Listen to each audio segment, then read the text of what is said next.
ಯಾಕ್ ಮಚ್ಚ ಇಷ್ಟೊಂದ್ ಬೇಜಾರಲ್ಲಿದ್ಯಾ? ಏನಾಯ್ತು? ನನ್ ತಮ್ಮ ಇದಾನಲ್ಲ ಮಚ್ಚ, ಫೇಲ್ ಆಗ್ಬಿಟ್ಟವನೆ. ಅದೆಂಗೋ ಗೊತ್ತಿಲ್ಲ, ಮನೆಯವರೆಲ್ಲ ₹1 ಜೋಡಿಸಿ ಅವನ್ನ ಓದಕ್ ಬಿಟ್ಟಿದ್ರು. ಮಿಂಡ್ರಿ ಓದೋದೇ ಇಲ್ಲ ಅಂತಾನೆ.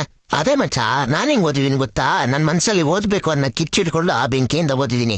ನಾನೆಂಗ್ ಓದಿದೀನಿ ಗೊತ್ತಾ ಮಚ್ಚ? ಮಳೆಗಾಲದಲ್ಲಿ ಶಿಡ್ಲೋಡ್ ಇತ್ತಲ್ಲ, ಅದ್ರಲ್ಲೇ ಒಂದ್ 3 ಬುಕ್ ಓದ್ಬಿಡ್ತಿದ್ದೆ ನಾನು.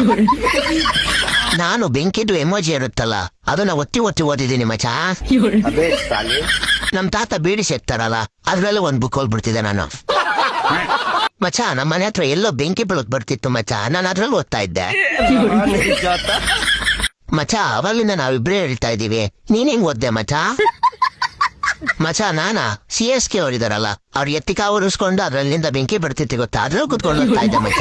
ಹಂಗಾದ್ರೆ ನೀನ್ ತುಂಬಾ ಓದಿರ್ತೀಯ ಮಚ್ಚ. ಪಾಪ ಅವಾಗ ನಾನು ಇರ್ಬೇಕಾದ್ರೆ ಬರ್ನಲ್ ಕೂಡ ಇರ್ತಾ ಇರ್ಲಿಲ್ಲ ಬೆಂಕಿ ಆರ್ಸಕ್ಕೆ. ಅವಾಗ್ಲೇ ಯಾವ್ದು ಬೆಂಕಿ ಬೆಳಕ್ ಬರ್ತಿತ್ತು ಅಂದಲ್ಲ, ಆ ಬೆಂಕಿ ಬೆಳಕಿಂದನೇ ಕಣ ಪಾಸ್ ಆಗಿರೋದು ನೀನು ಲವ್ಡೆ. ನೀನೇನೋ